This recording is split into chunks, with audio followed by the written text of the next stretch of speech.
Millionaire's twins failed. Every exam, until the maid uncovered a secret that changed everything. In a grand mansion on the edge of the city lived Mr. Harrison, a self-made millionaire known for his sharp mind and powerful business empire. To the world, he appeared to have it all: wealth, status, and a family that seemed perfect from the outside. But behind the shining walls of his estate, a quiet struggle was unfolding that no money seemed able to solve. His twin children, Daniel and Emily, were failing every exam at school.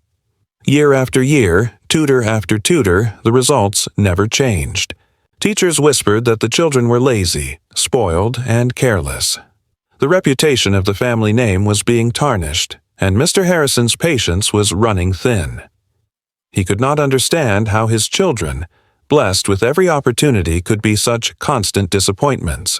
At home, his stern voice echoed through the hallways, and the twins grew more and more withdrawn, carrying a burden they didn't dare to speak aloud. Yet someone else in the household saw what others missed. Maria, the family's maid, was a quiet presence, often overlooked but always observant.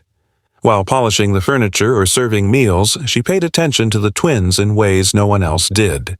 She noticed how Daniel and Emily would lock themselves in their study, trying desperately to complete their homework.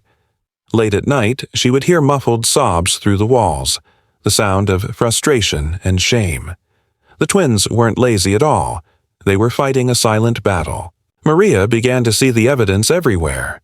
Notebooks filled with reversed letters, words jumbled beyond recognition, mistakes repeated again and again, no matter how hard they tried. To Maria, it was clear. The children were not careless. They were struggling with something no tutor had cared enough to notice. One afternoon, as Maria helped Daniel organize his scattered books, she came across page after page of misspelled words. Emily's notebooks told the same story. Maria's heart ached for them. She realized the children were suffering from dyslexia, a learning difficulty that had gone undiagnosed because everyone assumed wealth would automatically buy success. The twins had been hiding their struggle, terrified that their father would see them as failures.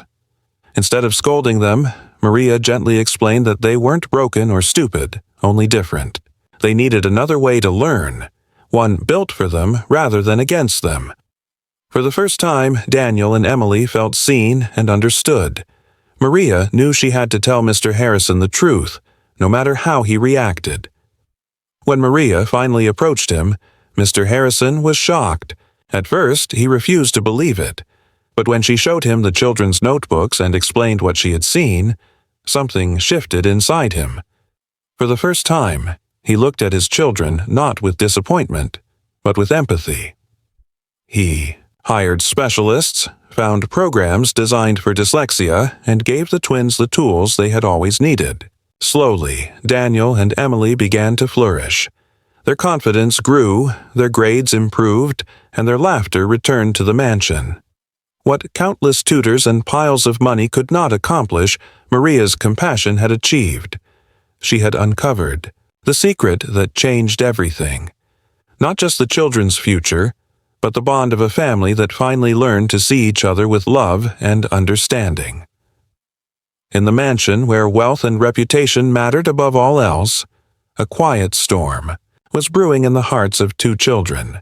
Daniel and Emily, the millionaire's twins, carried the weight of their father's disappointment on their young shoulders.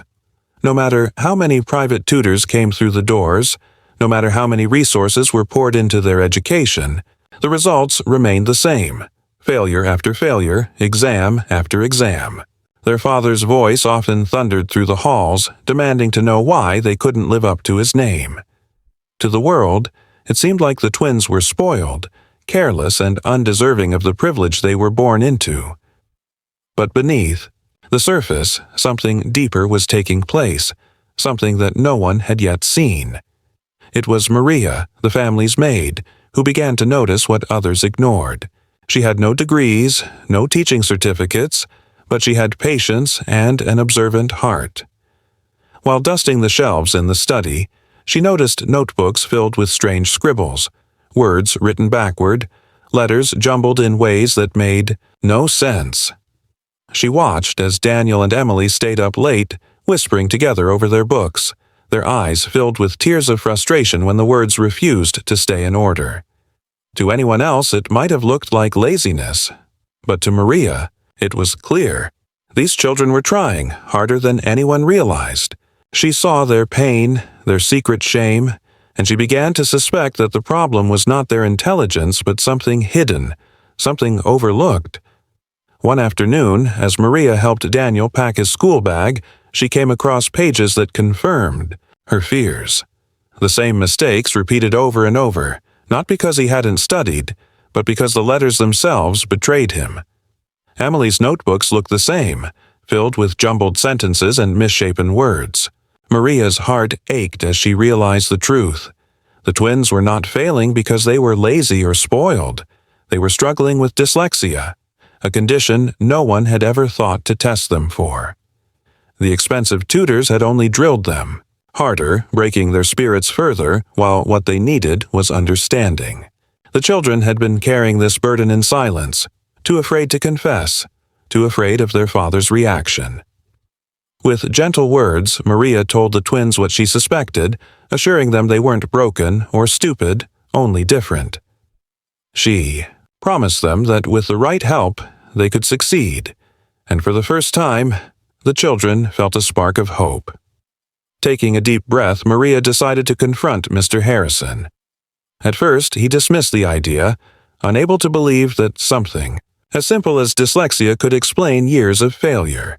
But when Maria showed him the notebooks, pointed out the patterns, and explained what she had witnessed, his stern expression softened. He saw his children not as failures, but as fighters who had been misunderstood. He quickly sought specialists, invested in programs designed for dyslexia, and gave his children the support they desperately needed. Within months, Daniel and Emily began to shine.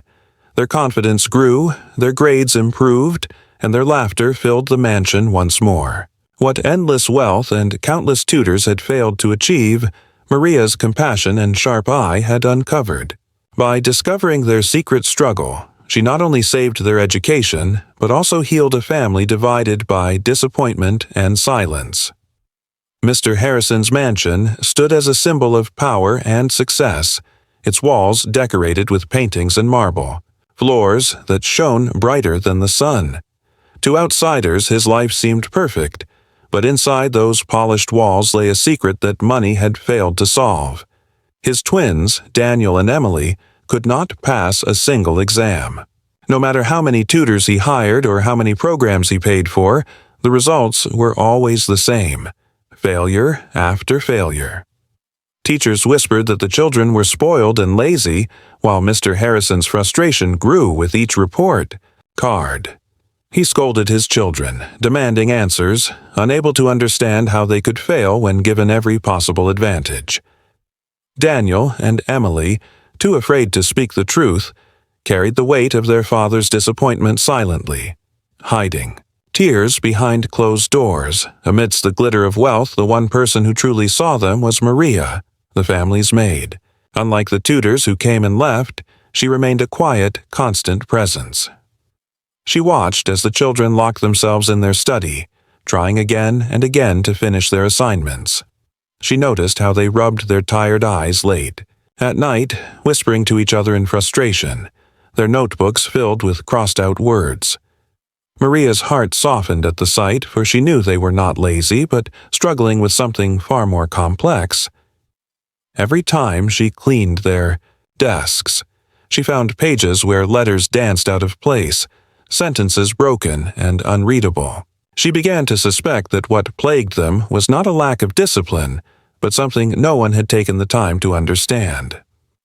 One afternoon, as she helped Daniel organize his bag for school, she found a notebook filled with reversed letters and strange patterns in writing. Emily's work looked just the same. Maria's breath caught as realization struck her. The twins were struggling with dyslexia, a learning difficulty that made reading and writing an uphill battle. This was why no matter how hard they tried, the words betrayed them. The children had believed they were failures, ashamed to admit what they faced, and terrified their father would stop loving them if he knew. But Maria, with her kindness, gently, explained that they were not stupid, only different, and that many successful people had the same challenge. The twins, hearing this for the first time, felt the heavy chains of shame begin to break. Gathering her courage, Maria went to Mr. Harrison.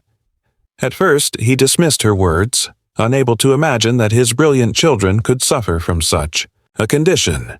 But Maria showed him their notebooks, explained the patterns, and shared what she had observed. Slowly, Mr. Harrison's stern expression changed into one of realization and regret. He finally saw his children not as failures but as fighters who had been misunderstood.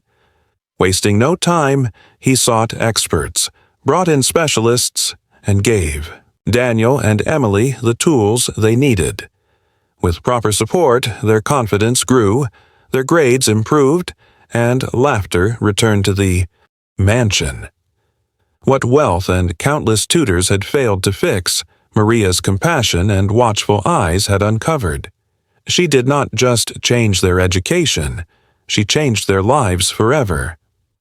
Mr. Harrison was a man who believed money could solve every problem, but nothing had prepared him for the constant shame of watching his twins, Daniel and Emily, fail again and again in school. Despite the expensive tutors he hired, despite the latest technology and resources he provided, the results were always the same. The teachers labeled them lazy, classmates mocked them, and Mr. Harrison himself grew cold and disappointed. Every failed exam felt like a stain on the family's reputation, and the children carried the heavy weight of his judgment in silence. They spent long nights huddled over their books, trying with all their strength to make sense of words that slipped away from them, their tears hidden in the shadows of their grand mansion. No one noticed their silent struggle, no one except Maria, the maid who had worked for the family for years. Maria had no degree, no certificates, but she had patience, kindness, and an eye for details. She began to see what others refused to look at. She noticed the way the twins clenched their fists in frustration, the way they avoided reading aloud, the endless pages of scribbles that made no sense. Unlike the tutors, she did not scold them, or call them lazy. She waited, she observed, and slowly the truth became clear. The problem was not their intelligence, it was something deeper. One afternoon, while helping Daniel with his bag, she came across his notebook filled with reversed letters, broken words, and jumbled sentences. Emily's notebooks were the same. Maria's heart ached with realization. The children were not failures. They were living with dyslexia, a condition no one had cared enough to discover. The twins had been too afraid to speak, too ashamed to tell their father the truth. They thought something was wrong with them, that they were disappointments. Maria sat with them gently, telling them that they were not broken, not stupid, only different. She explained that many successful people in the world had faced the same struggle, and that with the right help, they could learn and thrive. For the first time, Daniel and Emily felt hope spark inside them. Maria knew she had to bring this truth to Mr. Harrison, even if he refused to believe her. When she told him, at first his pride resisted. He could not imagine his brilliant children struggling with something so misunderstood. But when Maria showed him their notebooks and explained their pain, he finally saw what he had missed for so long. With new understanding, Mr. Harrison acted quickly. He brought in specialists, enrolled them in programs designed for dyslexia, and gave them the tools they truly needed. Slowly, the transformation began. Daniel and Emily's confidence returned, their grades improved, and their laughter once again echoed through the mansion. Mr. Harrison learned that money alone could not fix every problem, but compassion and attention could change everything. What tutors and wealth had failed to accomplish, Maria's love and sharp eyes had uncovered. She had not only saved their education, she had saved their spirits, changing the course of their lives forever.